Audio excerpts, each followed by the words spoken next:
ঘূর্ণিঝড় রিমাল নিয়ে আরো জানাতে ভোলা ও সাতক্ষীরা থেকে আমাদের সঙ্গে যোগ দিচ্ছেন সহকর্মীরা। প্রথমে আমরা যাব উপচে পড়ে কিন্তু শহরের যে মূল শহর, সেই শহরে কিন্তু ঢুকে পড়েছে এবং আমরা দেখেছি যে বরিশাল শহর মানে যে এলাকার বিভিন্ন এলাকাগুলো রয়েছে সেগুলো কিন্তু গতকালকে কিন্তু আসলে প্লাবিত হয়েছে এবং সেই প্লাবিতর কারণে কিন্তু অনেক ঘরবাড়িতে কিছু মধ্যে পানি ঢুকে গেছে। এর পাশাপাশি আজ থেকে কি হয়েছে যে আজকে আমরা যদি দেখেছি যে সকাল থেকে বরিশালের যে মূল নগরী রয়েছে সেই মূল নগরীতেও কিন্তু পানি প্রবেশ করেছে এবং সেই পানি প্রবেশ করার কারণে কিন্তু জলাবদ্ধতার সৃষ্টি হয়েছে। আমরা এখন যেখানে থেকে রয়েছি যে নগরী ডিসি ঘাট এলাকায়, সেখানেও কিন্তু পানি জমেছে এবং সেখানে আমরা দেখেছি যে এর আশেপাশে যে ঘর বাড়িগুলো রয়েছে সেখানেও কিন্তু ইতিমধ্যে পানি প্রবেশ করেছে এবং বাতাসের তীব্রতা কিন্তু ক্ষণে ক্ষণে বাড়ছে এবং সাথে গুড়ি গুড়ি বৃষ্টি হচ্ছে। সেক্ষেত্রে যেটি দেখা যাচ্ছে যে আসলে আমরা আসার সময় এই ডিসি ঘাটে যখন আসছিলাম তখন আমরা দেখেছি যে বেশ কিছু গাছপালার ডাল কিন্তু ভেঙে পড়েছে এবং রাস্তা এই ডিসি ঘাট এলাকায় সিবিবি যে কার্যালয়টি রয়েছে সেখানেও কিন্তু একটি বড় একটি গাছের ডাল ভেঙে পড়েছে, যার কারণে কিন্তু যান চলাচলেও দুর্ভোগ হচ্ছে এবং সেটিকে সরিয়ে নেওয়ার ব্যবস্থা করছেন এখানকার যারা কর্তৃপক্ষ রয়েছেন তারা।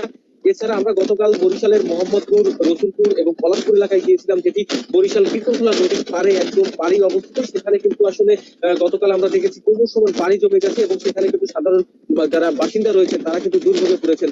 গতকাল রাতে আমরা দেখেছিলাম বরিশালের যে জেলা প্রশাসক শহীদুল ইসলাম রয়েছেন তিনি কিন্তু বরিশালের বিভিন্ন এলাকা পরিদর্শন করেছেন এবং তিনি সাধারণ মানুষের খোঁজ খবর নিয়েছেন এবং পানি কি হারে বাড়ছে সেটিও কিন্তু খোঁজ খবর নিচ্ছেন এবং যারা নিরাপদ আশ্রয় কেন্দ্রে এখনো যায়নি তাদেরকে আশ্রয় কেন্দ্রে নেওয়ার জন্য তিনি বিভিন্ন ভাবে প্রচার প্রচারণা যারা চালিয়েছেন তাদের সাথে কথা বলেছেন, ভিডিও কথা বলেছেন। আমরা গতকালকে রসুলপুরে গিয়েছিলাম, সেখানে আমরা বলেছিলাম যে আসলে তারা এখনো কেন নিরাপদ আশ্রয় কেন্দ্রে যাচ্ছেন না। তখন কিন্তু তারা বলেছেন যে আসলে তাদের ঘর বাড়িতে যে আসবাবপত্র যে মালামাল রয়েছে সেই মালামালের চিন্তা করেই কিন্তু তারা তাদের নিরাপদ আশ্রয় কেন্দ্রে যাচ্ছেন না। তারা বলছেন যে চুরির ভয়ে কিন্তু তারা যাচ্ছেন না, কিন্তু আইন শৃঙ্খলা বাহিনীর পক্ষ থেকে কিন্তু নিশ্চিত করা হয়েছে যে যারা নদী পাড়ে রয়েছেন এবং তাদেরকে নিরাপত্তা দেওয়ার জন্য কিন্তু আইন শৃঙ্খলা বাহিনীর সদস্যরা নিয়োজিত রয়েছেন এবং তারা সার্বক্ষণিক দায়িত্ব পালন করছেন।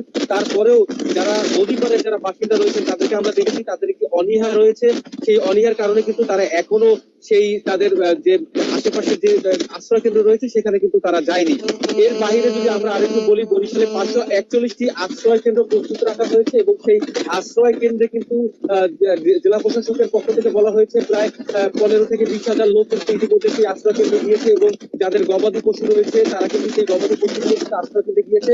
তবে এই মুহূর্তে আমরা দেখেছি যে বরিশালের যে কীর্তনখোলা নদী রয়েছে সেখানে কিন্তু সব ধরনের নৌ চলাচল বন্ধ রয়েছে। কোনো বরিশাল থেকে সদর উপজেলার কাউয়ারচর যেটি রয়েছে সেখানেও কিন্তু আসলে খেয়া পারাপারও কিন্তু আসলে বন্ধ রয়েছে, যেটি গতকাল থেকে বন্ধ রাখা হয়েছে এবং কেউ যাতে চলাচল করতে না পারে সেই ক্ষেত্রে কিন্তু আইন শৃঙ্খলা বাহিনী এবং কোস্টগার্ড সদস্য, নৌ পুলিশ যারা রয়েছেন তারাও কিন্তু দায়িত্ব পালন করছেন। তারা যেটি বলছেন যে মানুষের প্রাণহানি রক্ষার ক্ষেত্রেই কিন্তু তারা সেই ব্যবস্থাটি নিয়েছেন এবং যাতে এই বন্যার ক্ষেত্রে কোনো প্রাণহানি না ঘটে সেই কারণেই কিন্তু তারা তাদের এই কার্যক্রম অব্যাহত রেখেছেন। এবং সিপিবির সদস্যদের আমরা দেখেছি সকাল থেকে তারা নদী পারে বেশ কয়েকটি এলাকা কিন্তু তারা আসলে প্রচারণা চালিয়েছেন এবং নিরাপদ আশ্রয়ের মানুষকে নেওয়ার জন্য কিন্তু তারা প্রচারণা চালিয়ে যাচ্ছেন এবং তাদের সার্বক্ষণিক মাইকিং যে ব্যবস্থা সেটি কিন্তু চালু রয়েছে। তবে এই যে পানি যে লোকালয়ে প্রবেশ করছে সেটি কিন্তু জোয়ারের পানিতে আসলে অনেক সময় যে প্লাবিত হয় সেটি আসলে ধীরে ধীরে নামতে কিছুটা সময় লাগে, কিন্তু নিচু এলাকা যেগুলো রয়েছে সেখানে কিন্তু আসলে মানুষের যে দুর্ভোগ সেই দুর্ভোগটি কিন্তু ইতিমধ্যে সৃষ্টি হয়ে গেছে। আমরা যদি দেখানোর চেষ্টা করি আসলে কীর্তনখোলা নদীর যে মোহনাটিতে আমরা রয়েছি সেখানে কিন্তু আসলে আমার কাছ থেকে কিন্তু আসলে যেখানে গেটটি দেখা যাচ্ছে সেই গেট পর্যন্ত কিন্তু একটি সিঁড়ি রয়েছে, সেই সিঁড়ি থেকে কিন্তু আর সামনে আরেকটি পোস্ট দেখা যাচ্ছে, সেখানে কিন্তু সেই পর্যন্ত যাওয়া যায়। কিন্তু এখন যে হারে বৃষ্টি হচ্ছে এবং যে দমকা হাওয়া বইছে, বাতাস কিন্তু প্রচুর, যার ফলে কিন্তু আসলে সেই পর্যন্ত যাওয়া যাচ্ছে না এবং শহরে যে লোকালয়ে পানি ঢুকেছে সেখানেও কিন্তু আসলে প্রায় হাঁটু সমান পানি বলা যাবে এবং অনেক দোকানপাট যে বাজার সেটি কিন্তু বন্ধ রয়েছে। আমি যেখানে রয়েছি তার পাশে কিন্তু একটি পাইকারি বাজার রয়েছে, সেই পাইকারি বাজারে আমরা দেখেছি প্রতিদিনের মতো আজকে কিন্তু সেই পাইকারি বাজারটিও বন্ধ রয়েছে, সেখানে কিন্তু মালামাল সরবরাহ আনা নেওয়া কিন্তু কাজ বন্ধ রয়েছে, যার কারণে কিন্তু এই বাজারের সরবরাহ কম থাকার কারণে কিন্তু আসলে পণ্যের দাম বাড়ারও একটি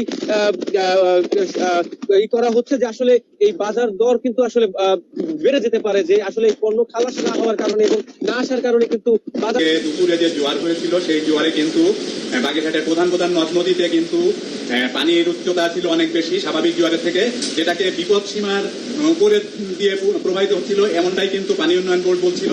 বাগেরহাটের ভৈরব নদী, পানগুচি নদী, পশুন নদী এবং বলেশ্বর নদী, এই বলেশ্বর নদীতে কিন্তু 2 থেকে 5 ফিট পর্যন্ত পানি কিন্তু কালকে দুপুরের জোয়ারে ছিল। এবং এটা যখন বিকালের থেকে যখন আপনার গুড়ি গুড়ি বৃষ্টি, সেই সাথে দমকা হাওয়া, এবং সেই রাত রাত যখন হতে থাকে তখন কিন্তু দমকা হাওয়ার সাথে ঝোড়ো হাওয়া, বৃষ্টি, এটা কিন্তু বাড়তে থাকে। এই এলাকার মানুষের কিন্তু দুর্ভোগে দুপুরবেলা যে জোয়ার হয়েছিল, সেই জোয়ারে কিন্তু বাগেরহাট সদর উপজেলার সহ উপকূলীয় বিশেষ করে শরণখোলা, মোরেলগঞ্জ, রামপাল এবং মোংলা এই সব অঞ্চলে কিন্তু নিম্নাঞ্চল, বিশেষ করে নিম্নাঞ্চল এলাকায় কিন্তু কোথাও কোথাও নদীর বাঁধ উপচে, নদীর তীরবর্তী বাঁধ উপচে কিন্তু লোকালয়ে পানি প্রবেশ করেছে এবং সেই পানি কিন্তু পানিতে মানুষ বন্দী হয়ে পড়ে। আমি কথা বলেছিলাম বাগেরহাটের জেলা প্রশাসকের সাথে। জেলা প্রশাসক যেমনটি জানিয়েছেন যে এই সমস্ত যে এলাকাতে ক্ষতিগ্রস্ত হচ্ছে, সেই সমস্ত এলাকাতে কিন্তু মানুষকে সরিয়ে নেওয়ার কাজ কিন্তু তারা শুরু থেকে গতকালকে থেকে করছিল। এবং সাইক্লোন শেল্টার, বাগেরহাটের যে সাইক্লোন শেল্টার তৈরি করা হয়েছিল 359টি, সেই 359টিতে গতকাল রাত 9টা পর্যন্ত 70,000-এর মতন মানুষ সেই সাইক্লোন শেল্টারগুলোতে কিন্তু অবস্থান নিয়েছে। এখানে সব থেকে এখন যে দুর্যোগ, দমকা হাওয়ার সাথে বৃষ্টি হচ্ছে, বৃষ্টিতে কিন্তু এই এলাকাতে কিন্তু মানুষ এখন কিন্তু রাস্তাঘাটে কিন্তু তেমন মানুষ একেবারে খুব বেশি প্রয়োজন ছাড়া কিন্তু কেউ ঘরের বাইরে আসছে না। এই যে রাতে যে জোয়ার হয়েছে, সেই জোয়ারে কিন্তু বিপদসীমার অনেক উপর থেকে পানি প্রবাহিত হয়েছে, কিন্তু আমরা সেই পানির উচ্চতা সম্পর্কে না জানতে পারলেও সেটা ধারণা করছি 5 থেকে 6 ফিট পানি কিন্তু এই এলাকাতে ঢুকেছে এবং বিভিন্ন এলাকাতে রাস্তা উপচে, ফেরি বাঁধ উপচে কিন্তু আপনার লোকালয়ে পানি প্রবেশ করেছে। অসংখ্য মানুষ কিন্তু, বিশেষ করে নিম্নাঞ্চলের মানুষ কিন্তু পানিবন্দী হয়ে পড়েছে, তাদের দুর্ভোগ বেড়েছে। আমি কথা বলেছিলাম পানি উন্নয়ন বোর্ডের সাথে। পানি উন্নয়ন বোর্ডের আমাদের বাগেরহাটে কিন্তু 3টি ফোল্ডার রয়েছে, 35/1, 35/2 এবং 35/3। এই 3 ফোল্ডারের বাগেরহাট সদর। প্রধানমন্ত্রীর নামেও স্যাংশন আসবে মান্না। নাগরিক ঐক্যের সভাপতি মাহমুদুর রহমান মান্না বলছেন, শেখ হাসিনার তৈরি করা সাবেক সেনাপ্রধানের বিরুদ্ধে আমেরিকা নিষেধাজ্ঞা দিয়েছে, এখন শেখ হাসিনার নামেও আমেরিকার স্যাংশন আসবে। শনিবার জাতীয় প্রেস ক্লাবের সামনে এক কর্মসূচিতে অংশ নিয়ে মান্না এসব কথা বলেন। বাংলাদেশের জাতীয়তাবাদী মোটর চালক দলের উদ্যোগে বেগম খালেদা জিয়া, তারেক রহমানের বিরুদ্ধে দায়েরকৃত সব মিথ্যা ও সাজানো মামলা প্রত্যাহার সহ সব রাজবন্দীর নিঃশর্ত মুক্তির দাবিতে প্রতিবাদী এই অবস্থান কর্মসূচির আয়োজন করা হয়। মাহমুদুর রহমান মান্না বলেন, এই সরকার অনেক সমস্যার মধ্যে আছে, আমার দেশের মাটি নিয়ে আর একটা রাষ্ট্র গড়তে চাই, এই কথা সেই বলুক, আমরা তার বিরুদ্ধে আছি। কোনো সাদা চামড়ার লোক আপনাকে এই প্রস্তাব দিয়েছে, এটা জনসম্মুখে আপনাকে বলতে হবে। কোনো দেশ, কোনো সরকার, কোনো সাদা চামড়ার লোক আপনার কাছে পার্বত্য চট্টগ্রাম চায়। মান্না বলেন, শেখ হাসিনা তৈরি করা সাবেক সেনাপ্রধানের বিরুদ্ধে আমেরিকা নিষেধাজ্ঞা দিয়েছেন, এখন অপেক্ষা করেন শেখ হাসিনাও স্যাংশন খাবেন। একজন বেনজির কত ধরনের দুর্নীতি করেছে, এখন হাইকোর্ট তার যত সম্পত্তি আছে সবকিছু বাজেয়াপ্ত করার নির্দেশনা দিয়েছে। বেনজিরের অবৈধ সম্পদ নিয়ে দুদক আগেই তদন্ত করতে চেয়েছিল, হাইকোর্টের নির্দেশে সেই তদন্ত বন্ধ হয়ে গেল। এটা কার নির্দেশ ছিল, জনগণ জানতে চায়। নাগরিক ঐক্যের সভাপতি বলেন, যে ব্যক্তির বিরুদ্ধে খুন ধর্ষণ মামলা ছিল তিনি আবার এমপি হন, কিভাবে সেই এমপি খুন হলো? বেনজিরের সমস্ত সম্পত্তি বাজেয়াপ্ত। সাবেক সেনাপ্রধান আইজিজ ইস্যু নিয়ে সরকার বড় বেকায়দায় আছে। আওয়ামী লীগ আসলেই চোরটা বদমাইশের দল,